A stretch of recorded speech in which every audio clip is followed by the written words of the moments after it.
Suprabhatam to all of you.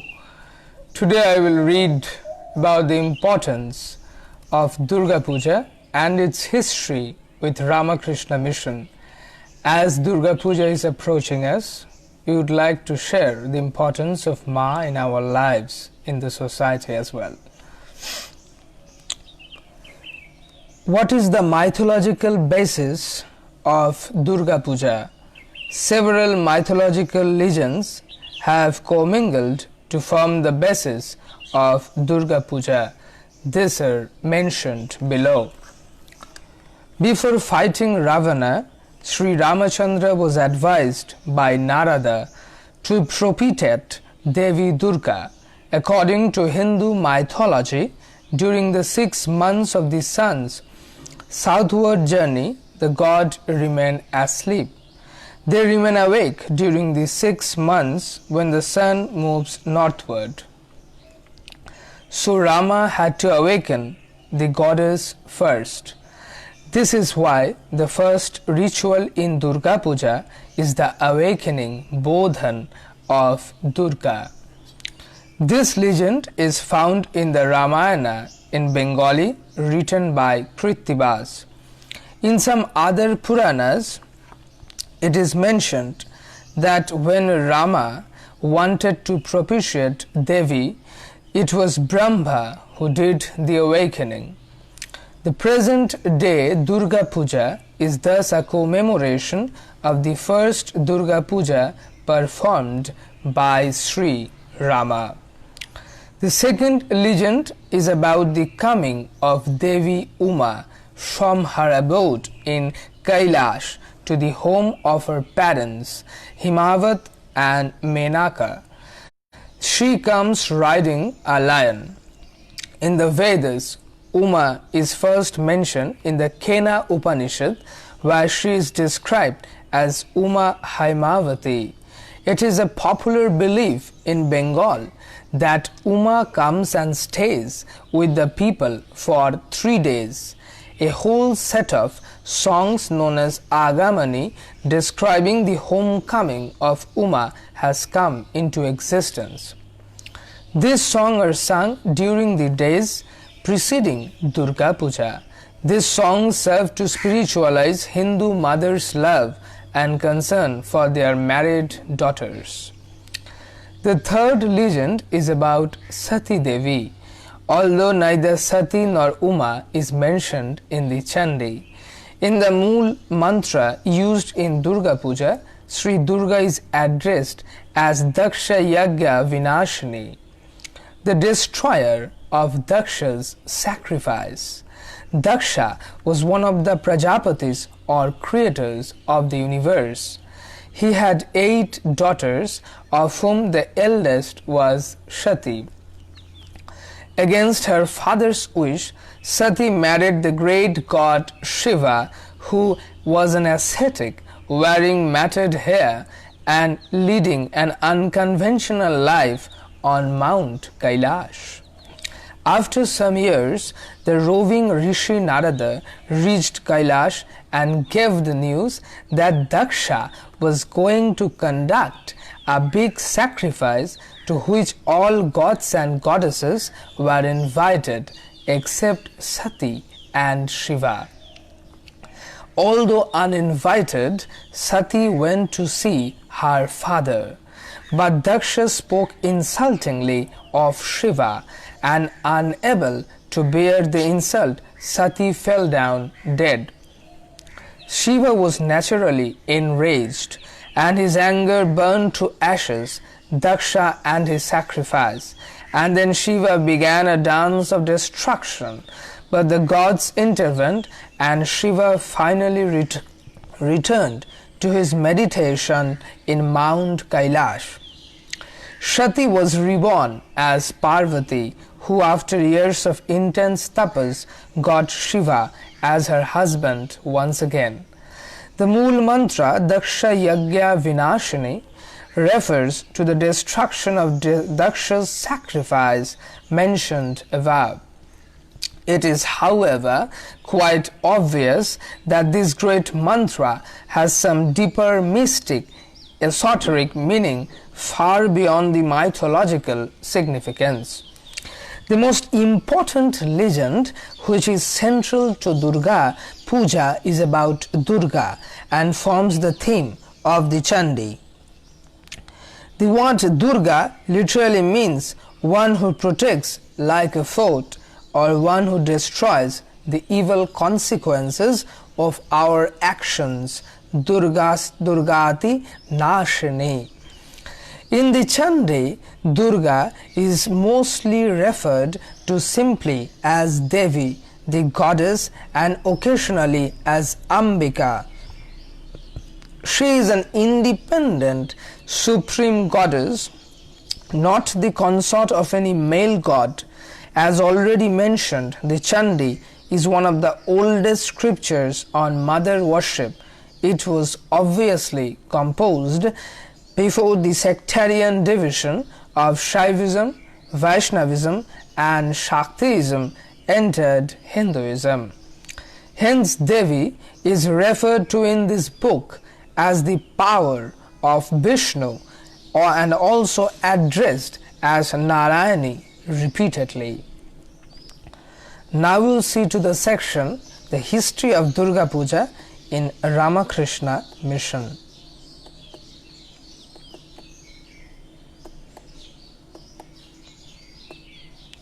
Durga Puja at Belur Math. I am reading from the page Belur Math official website. Durga Puja was first celebrated at Belur Math in 1901.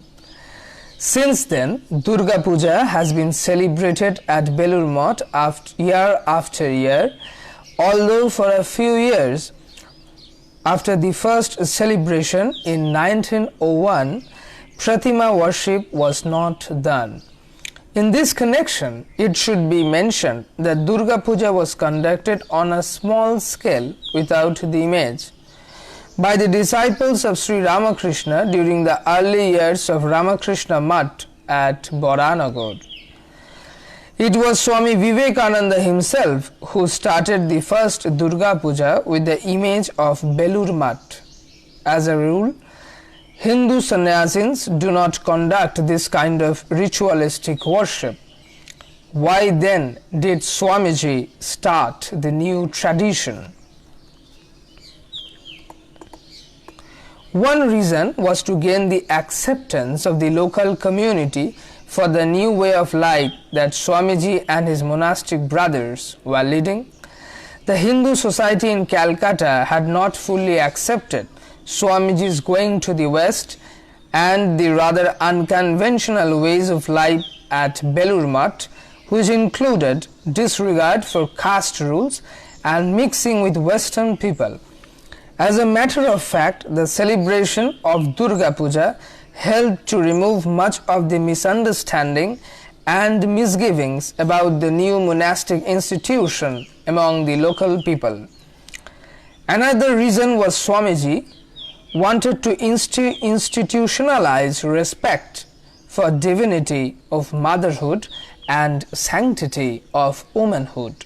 Swamiji saw that one of the main reasons for the advancement of the Western people was the elevation of women in the West, and one of the main reasons for the backwardness of India was the neglect of women in this country. Worship of the Divine Mother, especially the Kumari Puja, would create the awareness of the potential divinity of women and a respectful attitude towards them. A third reason was supernatural. A few days before Durga Puja in 1901, Swamiji had a vision of Durga Puja being done at Belur Math. More or less at that time, Swami Brahmananda ji saw in a vision Mother Durga coming across the Ganga from Dakshineshwar to Belur Math. Swamiji asked Raja Maharaj to make the preparations for the Durga Puja immediately, although only a few days were left to begin the puja. The main problem was to get a clay image of worship. Enquiries at Kamatuli The street in Kolkata where artisans make clay images revealed that there was a single beautiful image of Durga in a shop. The person who had ordered it had not turned up, and so the artisan agreed to sell it to the monks. Apart from the image, a lot of other things had to be collected for the elaborate ritualistic worship. Under able direction of Swami Brahmanandaji, everything was done well at short notice. The first Durga Puja at Belur Math was conducted in a huge pandal decorative shed on the open ground to the north of the old shrine. The invocatory worship on Shashti, the sixth day of the lunar month, was on 18th October 1901. The pujari was Brahmachari Krishnalal and the Tantradharak was Ishwar Chandra Chakraborty, the father of Shoshi Maharaj. Sitting under the bel tree, which now stands in front of his temple, Swamiji sang Agamani songs welcoming the Divine Mother. The householder disciples of Sri Ramakrishna, an orthodox Brahmin of nearby area, had been specially invited, and thousands of people, irrespective of the distinctions of the caste or religion, attended the 3-day festival. On the night of Navami, Swamiji sang many songs in praise of Divine Mother, some of which used to be sung by Sri Ramakrishna. Holy Mother and Durga Puja. When Swamiji decided to celebrate Durga Puja at Belur Math, one of the first things he did was to seek the approval of Holy Mother Sharada Devi, who was then staying at Bagh Bazar in Kolkata. Swami Premananda went to Mother, and Mother wholeheartedly approved the proposal. On Soshti Day, she came with the other women devotees and stayed at Babu's garden house nearby. Mother attended the awakening ceremony that day and attended the puja on all the 3 subsequent days. Since sannyasins cannot undertake this kind of ritualistic worship, Swamiji decreed the puja should be done in the name of Holy Mother. This became a tradition which continues to this day. Swamiji looked upon Sri Sharada Devi as the divine counterpart of Sri Ramakrishna, born for the awakening of women in the modern world. In a letter to Swami Shivananda written in 1894 from America, Swamiji had given expression to his conviction about the divinity of Holy Mother as follows: Brother, I shall show how to worship the living Durga, Jivanta Durga, and then only shall I be worthy of my name. I shall be relieved when you have purchased a plot of land and established there the living Durga, the Mother, that is Sri Sharada Devi. The presence of Holy Mother, the living Durga, during the puja must have been given boundless joy and satisfaction to Swamiji, disciples of Sri Ramakrishna. Holy Mother attended the Durga Puja at Belur Math in 1912 and in 1916, and perhaps in some other years also. Each time Mother stayed for a few days and blessed her monastic and lay children. We have seen in short the importance of Durga Puja in our lives and in our society, and why Swami Vivekananda started celebrating Durga Puja at Belur Math, and in later times in most Ramakrishna Mission centers. They worship Durga Puja, they celebrate to bring back the hidden divinity within all of us and the love of mother, that is motherhood, to awaken the motherhood within all of us. This was the main spirit of Swamiji in celebrating Durga Puja. Thank you very much. May all of you enjoy this coming Durga Puja, and our only prayer to Thakur and Swamiji that we get awakened and the true spirit of Ma Durga get awakened within all of us. Thank you.